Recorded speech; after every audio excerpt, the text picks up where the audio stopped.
Hey guys, you're welcome here. It's a pleasure to have you. Thank you for logging on. This is Topical Time, Topical Friday with Essay Idem, where we've had so many activities in the course of the week, events, activities, news, stories that resonate to us in different way, and the ones that interest us so much. Our topical network, I'll be starting with the one of the very highlights, which is the appointment of the new chief of staff to President Muhammadu Buhari. That was on Wednesday, May 13th, 2020, replacing the death of an Abakari. So, and that is the person of Professor Ibrahim Gambari. Have you seen this man? I know so many people were very much worried about him when they said, oh, a 75-year-old man has been appointed as the new chief of staff. But many have to see this Prof is indeed an erudite, he's a diplomat, he's a scholar, he's everything you would actually think of to be in that position. Yes, sometimes people really worry, oh, when will the adage the youth are the leaders of tomorrow will ever come to place in our nation Nigeria? But the truth is, if you know who your president is, you wouldn't have expected something or anyone less than that. Like, okay, but yes, it's what he has achieved over the times is really so interesting, and I think if you're a youth in this country, you should take your time out to read about this professor in particular and his achievement. I think he was ambassador, a diplomat before this recent appointment.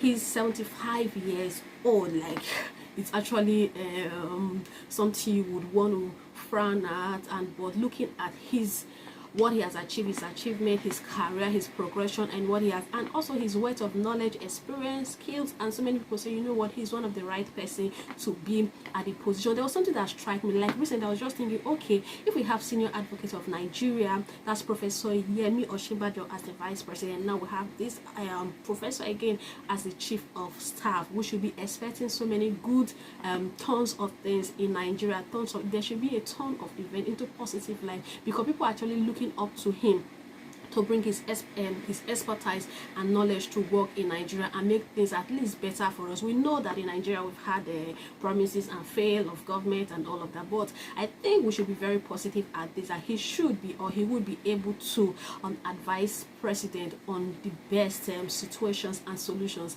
at every point in time. But I without forgetting that, like, he is an economist and international relations professional. Like, he has, like, from Columbia School, School of Economics, Business and Economics, like, okay, School of Economics in Columbia. Like, he has so many certifications, he's well read, he's learned, he's an erudite, he's a scholar. Like, let me just put it in that line. But that notwithstanding, we're looking for we are waiting or hoping he has pledged his loyalty to the president of Nigeria. He has said, okay, he's very loyal and would be very loyal, and some of the things he plans to do during his time of appointment, we just think that, or we hope that this would really indeed be a positive shift for the Nigeria economy. And also in the same vein, Buhari has actually also assured citizens of his commitment to ensure people are secure, his citizens are secure. Like, okay, he's ready to, maybe he has rethought again, and you know what, life and security, which is very important for individuals, for state, and for people, that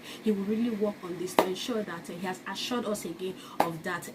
Like I was saying initially, you know, we've always had promises every now and then, and they failed us over and over, and it seems like we're always starting from the beginning at every point in time. But we hope things get better with the new chief of staff, with professors around. But the truth is, sometimes I just look at, we have so many resources in Nigeria. Nigerians are well-read people. Like, but why are some of these things not actually, why do they not materialize practically? Like, maybe it's because of the fact that we are very theoretical people. We like books, we like certifications, we like all people who really can put these politics into use. They are not really in position of power, or maybe when they eventually don't get there, they are turned, like, they begin to do the negative of it. But whatever it is, we're hoping for a very good change at the beginning of this term. And we not to forget that COVID-19, there are a lot of lessons to learn from this pandemic, and I hope the government, the federal government of Nigeria, the people, everybody learn from this, so that we also become better for ourselves.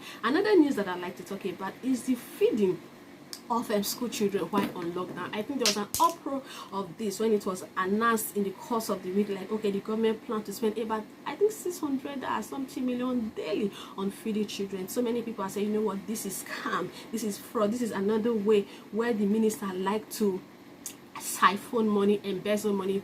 Well, so many responses to that. I'm sure this is not new in any form. We've been on this for a very long time, because over time people are really still unaware of how this would be achieved effectively. But as I was doing a research on this, I actually saw some of them.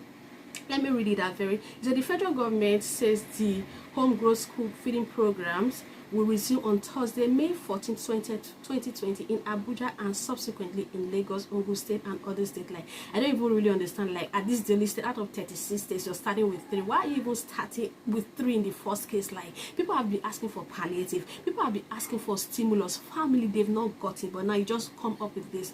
We have to actually look back. Okay, the minister, true, that's Hajiya Sadiya Umar Farouk, Minister of Humanitarian Affairs, Disaster. Like, if you go on Twitter, you will see a lot of comments on this. So let me say, in her statement, this is what she said. Each household would receive a take-home ration valued at 4,200 naira. So what they plan to do is to give items to family to be able to feed their children at this time. Like, we already know some of the objective is to ensure children and their own children in school, and also avoid malnutrition. So he said 4,200 made up of 5 kg bag of rice, 5 kg bag of beans, 500 milligram of vegetable oil, palm oil, 500 milligrams salt, 15 pieces of egg, 140 grams of tomato paste. It said the ministry, in consultation and collaboration with state government, identified the distribution of take-home rations to the household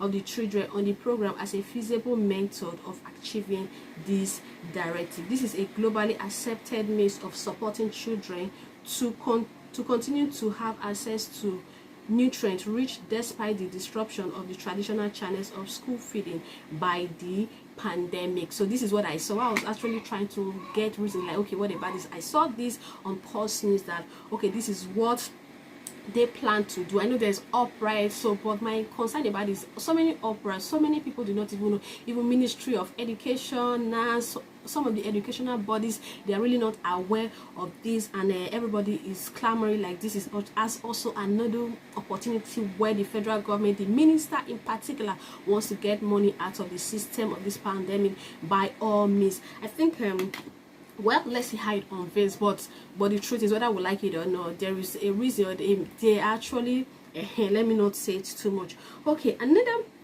thing I like to talk about is also the ALAMAJIRI, the movement or the invasion of ALAMAJIRI from northern part of Nigeria into the south and into the south. Is like, okay, I don't understand. It is time for the governors of the northern states to come together and, you know what, let them take care of these children. Whether we like it or not, this is a default on the part of family and also the society. These are children who are supposed to be learned or taught in Islamic language or religion that would eventually or in the long run enhance the community, enhance the nation. But what we see these days is that because of how they are taught, I don't know if they've turned upside what they are teaching. They teach them maybe violent, and we see them becoming headsmen, becoming Boko Haram, becoming people that create a lot of unrest, civil unrest, and we know some of them are very, very aggressive. They're hot-tempered.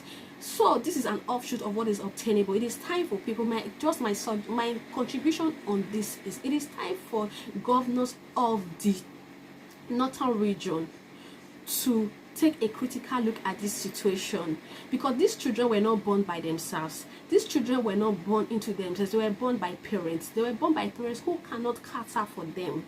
They are born by parents who do not see the need why they have to take care of the children. They are born by parents who think, do you know what, they have to let the children go outside of their home. I think it is usually between 3 to 12 years. They're supposed to be taught Islamic and religious, their religious language that would help them enhance and become a better person in the society. But the outcome of it, of what we have seen in the last few decades, in the last few years rather, has been the very negative aspect of what, or product of what it's supposed to be expected. So I think that is that for that. Another thing I would also like to talk about is okay, I think those are some of the issues that are very, very pertinent. We have all the issues like so very pertinent, every day we have various things. COVID-19 is still in the atmosphere, though people are like, okay, you know what, we still have to be, and WHO has said, okay, like I was hearing this morning, has said, you know what, this is simply going to be like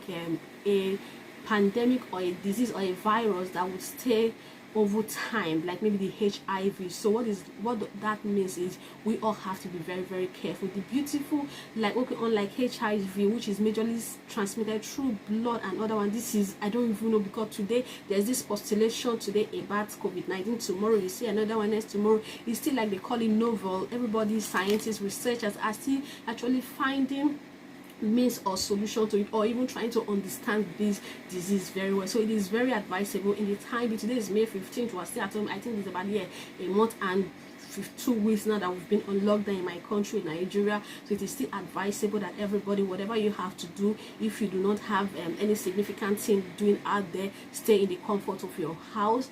Then if you have to go out, help yourself by protecting yourself with the required PPEs. This is the least anybody can do for themselves, for their community, and for the nation, and also for the global space, because I don't want to say they're very confused or the solution is still very unclear. We've also heard that there are testers of the Madagascar cure in Nigeria, then the Nigerian home-based tribal, that everybody is trying to find a researchers institute. The CBN also has said, okay, you know what, for anybody that has a solution to this, that they can support them with grant, with finances, and so there are so many things sprouting from different corner on the solutions to COVID-19. But meanwhile, since the virus is not available yet, since we've not ascertained that, okay, this is the solution, protect yourself. And if you have to use a face shield, you have to use your hand gloves. If you have to wash your hand, and wash your hands as much as you can. Then your nose mask is non-negotiable,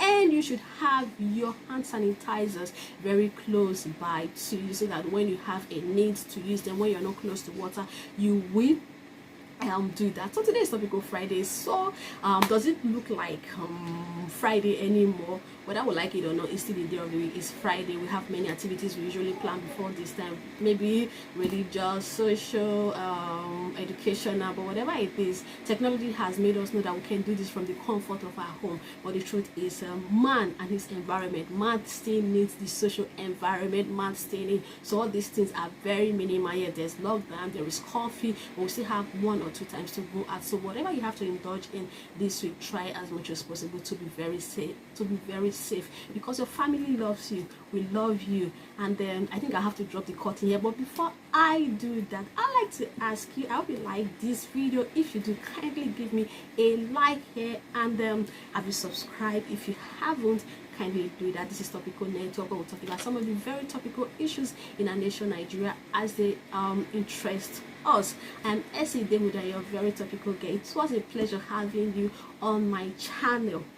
Thank you so much for your time, and do have a very lovely, pleasant, beautiful, lovely, which other adjective do I need to use to end this weekend? Bye bye.